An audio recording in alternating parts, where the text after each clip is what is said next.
សូមស្វាគមន៍មកកាន់រឿងកំ pl ែងចំណងជើងថាព្រះនាងរោងចក្រស្ដេចក្រាន់ចោមចៅសូមអញ្ជើញទស្សនាដោយក្តីសប្បាយរីករាយទាំងអស់គ្នាព្រះនាងអង្គេសរភ្ញាក់ពីដំណេកនៅក្នុងបន្ទប់ជួលដ៏តូចចង្កៀតនៅតំបន់ចោមចៅដោយមានការភ្ញាក់ផ្អើលជាខ្លាំងចំពោះគ្រឿងសង្ហារិមប្លែកៗដែលព្រះនាងអង្គេសរមិនដែលបានឃើញពីមុនមកក្នុងសម័យអង្គរឡើយព្រះនាងអង្គេសរចាប់ផ្ដើមស្រែកហៅភីលៀងឲ្យមកជួយរៀបចំគ្រងគ្រឿងអលង្ការមាសដើម្បីត្រៀមខ្លួនចេញទៅពិនិត្យមើលរាសនៅក្នុងបន្ទប់ជួលនោះប៉ុន្តែមានតែទេវីមញ្ញាគុតដែលដើរចូលមកដោយទឹកមុខងងុយដែក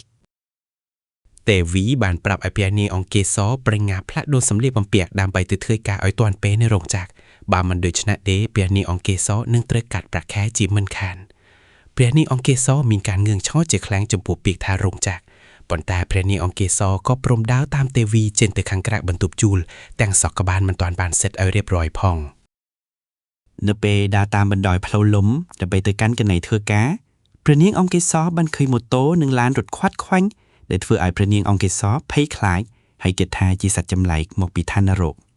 ទេវីត្រូវចាប់ដៃព្រះនាងអង្គេសរឲ្យជាប់ដើម្បីការពារកុំឲ្យព្រះនាងអង្គេសររត់ចូលទៅកណ្ដាលផ្លូវលំខណៈដែលអ្នកភូមិកំពុងសម្លឹងមើលមុខព្រះនាងអង្គេសរដោយក្តីចម្លែកចិត្តបំផុតព្រះនាងអង្គេសរបានមកដល់ខាងមុខរោងចក្រហើយក៏បានប្រកាសយ៉ាងខ្លាំងថាទីនេះគឺជាដំណាក់ត្បែងសម្ពុតមន្តអាគមរបស់នគរចោមចៅដែលព្រះនាងអង្គេសរត្រូវគ្រប់គ្រងមេការសុកដើរចេញមកទទួលកម្មករហើយក៏ត្រូវព្រះនាងអង្គេសរសម្លឹងមើលចំមុខរួចថាមេការសុកថាជាមេតបការពារព្រំដែនដែលមកទទួលស្វាគមន៍ព្រះនាងអង្គេសរដល់មុខទ្វាររោងចក្រមេការសុកមានការហួសចិត្តជាខ្លាំងនៅពេលព្រះនាងអង្គេសរបញ្ជាឲ្យមេការសុកទៅរកទឹកអមฤតដ៏ត្រជាក់មកថ្វាយព្រះនាងអង្គេសរជាបន្ទាន់ដើម្បីរងាប់ក្តៅក្រហាយពីកម្ដៅព្រះអាទិត្យទេវីប្រញាប់អូសដៃព្រះនាងអង្គេសរឲ្យចូលទៅអង្គុយនៅកន្លែងដេកក្នុងរោងចក្រដើម្បីកុំឲ្យមេការសុកមានការខឹងសម្បារនឹងសម្ដីមិនសមរម្យរបស់ព្រះនាងអង្គេសរព្រះនាងអង្គេសរអង្គុយសម្លឹងមើលម៉ាស៊ីនដេរដោយការភ័យខ្លាចហើយចោទសួរទេវីថាហេតុអ្វីបានជាត្រូវបង្ខាំងសត្វដែកដែលមានធ្មេញស្រួយបែបនេះទុកនៅក្នុងរោងចក្រ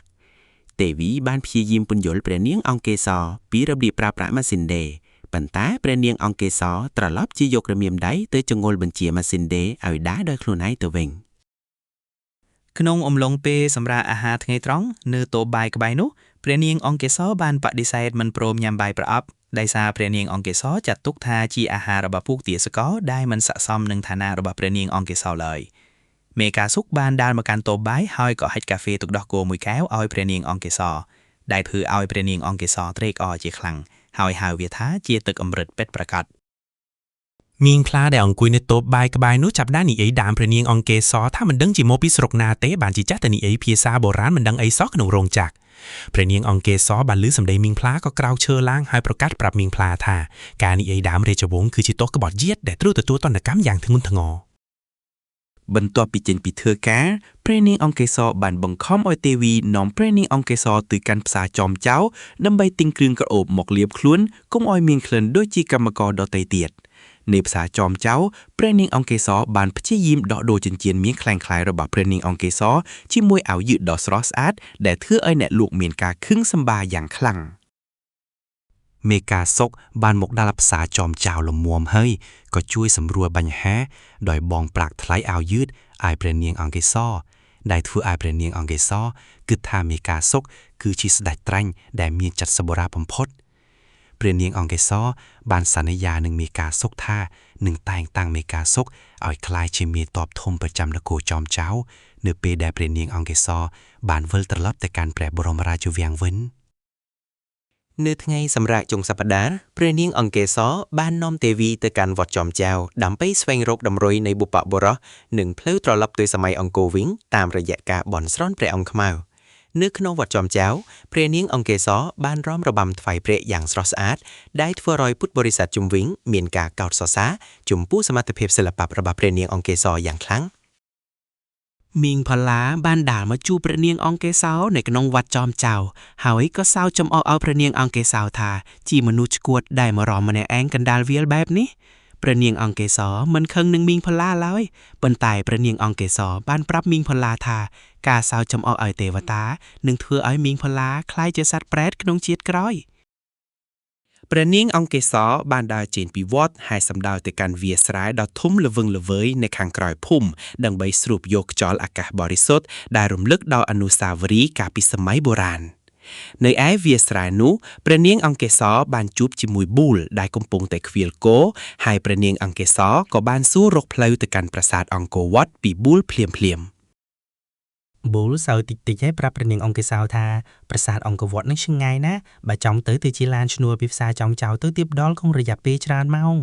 ព្រះនាងអង្គេសរមានការងឿងឆ្ងល់នឹងពីឡានឈ្នួល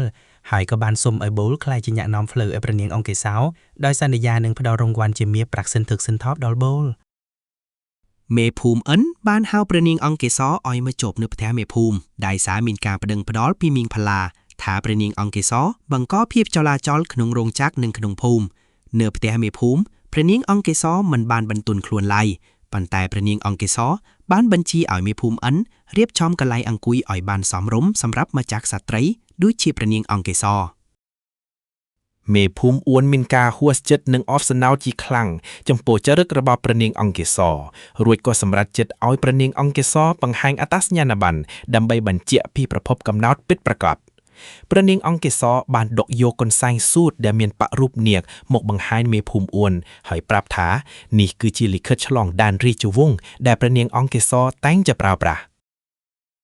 មេកាសុកបានមកដល់ផ្ទះមេភូមិហើយក៏ជួយដោះស្រាយបញ្ហាដោយប្រាប់មេភូមិអនថាព្រះនាងអង្គេសរគឺជាតួសម្ដែងល្ខោនដែលទើបតែមកពីឆ្ងាយទើបមានចរិតបែបនេះ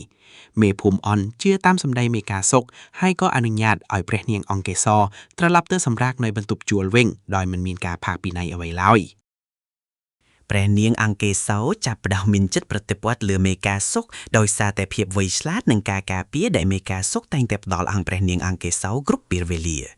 នៅកន្លែងធ្វើការក្នុងរោងចក្រព្រះនាងអង្គេសរបានលួចដេកកន្សែងដៃមួយយ៉ាងស្អាតដែលមានប៉ាក់ឈ្មោះមេកាសុកដើម្បីទុកជាកាដូបញ្ជាក់ពីទឹកចិត្តរបស់ព្រះនាងអង្គេសរ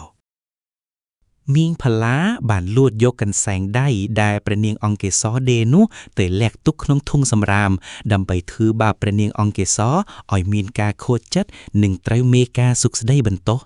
ព្រះនាងអង្គេសរបានដើររកកន្សែងដៃពេញរោងចក្រទាំងទឹកភ្នែករហាមដែលធ្វើឲ្យមេការសុខមានការអាណិតអាសរដល់ព្រះនាងអង្គេសរជាពន់ពេកបូលបានឃើញមីងផ្លាលាក់កន្សែងដៃនោះក៏ទៅយកមកវិញឲ្យប្រគល់ឲ្យព្រះនាងអង្គេសរនៅមុខទូបាយចំពេលដែលគ្រប់គ្នាកំពុងតែសម្រាកញ៉ាំអាហារ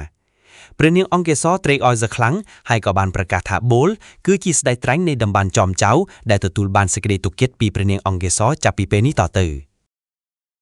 មេកាសុកមានការប្រច័ណ្ឌបន្តិចបន្តួចនៅពេលឃើញព្រះនាងអង្គេសរសរសើរបូលប៉ុន្តែមេកាសុកនៅតែបន្តមើលថែព្រះនាងអង្គេសរឲ្យរៀនការងារនៅក្នុងរោងចក្រឲ្យបានកាន់តែប្រសើរព្រះនាងអង្គេសរចាប់ផ្ដើមរៀនប្រើប្រាស់ម៉ាស៊ីនដេរបានយ៉ាងស្ទាត់ជំនាញហើយថែមទាំងអាចដេរសម្លៀកបំពាក់ម៉ូដបុរាណដែលល្បីពេញរោងចក្រទៀតផងទេវីបាននាំព្រះនាងអង្គេសរទៅផ្សារចំចៅម្ដងទៀតដើម្បីទិញក្រណាត់មួយច្នៃជារ៉ូបសម័យថ្មីលាយជាមួយរចនាបថបុរាណតាមការណែនាំរបស់ព្រះនាងអង្គេសរអ្នកលក់នៅផ្សារចំចៅចាប់ផ្ដើមស្គាល់ព្រះនាងអង្គេសរហើយក៏នាំគ្នាហៅព្រះនាងអង្គេសរថាជាព្រះនាងរោងចក្រដោយក្តីស្រឡាញ់និងភាពរីករាយមីងផ្លាឃើញភាពល្បីល្បាញរបស់ព្រះនាងអង្គេសរក៏មានការចំណែនហើយព្យាយាមទៅប្តឹងម្ចាស់រោងចក្រថាព្រះនាងអង្គេសរប្រើប្រាក់សម្ភារៈរដ្ឋសម្រាប់ធ្វើរឿងតល់ខ្លួនម្ចាស់រោងចក្របានចុះមកពិនិត្យមើលហើយក៏បានឃើញស្នាដៃដេរដ៏អស្ចារ្យរបស់ព្រះនាងអង្គេសរណែធ្វើឲ្យម្ចាស់រោងចក្រពេញចិត្តនិងតម្លែងឲ្យព្រះនាងអង្គេសរភ្លាមព្រះនាងអង្គេសរបានប្រើប្រាស់ប្រាក់ខែដំបូងរបស់ព្រះនាងអង្គេសរដើម្បីទិញអាហារឆ្ងាញ់ៗមករៀបចំជប់លៀងនៅមុខបន្ទប់ជួលសម្រាប់មិត្តភក្តិទាំងអស់រួមទាំងមេកាសុកនិងបូលផងដែរនៅក្នុងពិធីជប់លៀងនោះព្រះនាងអង្គេសរបានតែងតាំងមេកាសុកឲ្យក្លាយជាស្ដេចក្រាញ់ចំចៅដែលជាអ្នកគ្រប់គ្រងបេះដូងរបស់ព្រះនាងអង្គេសរជារៀងរហូតបូលសើចសប្បាយរីករាយទោះបីជាមិនបានក្លាយជាអ្នកគ្រប់គ្រងបេះដូងព្រះនាងអង្គេសរក៏ដោយព្រោះបូលចាត់ទុកព្រះនាងអង្គេសរដូចជាបងស្រីដ៏ល្អម្នាក់ទេវីបានយកនំខេកមកឲ្យព្រះនាងអង្គេសរសាកល្បងញ៉ាំដែលធ្វើឲ្យព្រះនាងអង្គេសរគិតថាវាគឺជាអាហារទិព្វមកពីឋានសួគ៌ដែលមិនធ្លាប់មានក្នុងសម័យអង្គរ មេងផ្លាដើរកាត់មុខពិធីជប់លៀងជាងទឹកមុខជូរចត់ប៉ុន្តែព្រះនាងអង្គេសរបានហៅមេងផ្លាឲ្យមកញ៉ាំអាហារជាមួយគ្នាដោយបង្ហាញពីចិត្តមេត្តារបស់ម្ចាស់កាត្រីមេងផ្លានាងការខ្មាក់អៀនហើយក៏សុំទោសព្រះនាងអង្គេសរចំពោះរឿងអាក្រក់ៗដែលមេងផ្លាបានធ្វើកន្លងមកចំពោះព្រះនាងអង្គេសរ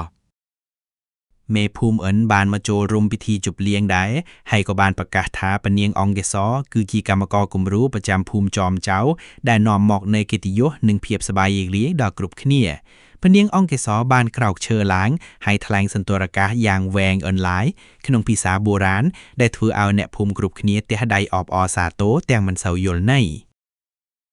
នៅពេលយប់ស្ងាត់ព្រះនាងអង្គេសរអង្គុយសម្លឹងមើលព្រះច័ន្ទនៅវាលស្រែជាមួយមេកាសុកហើយនិយាយអំពីពិភពលោកទាំងពីរដែលព្រះនាងអង្គេសរបានជួបប្រទះ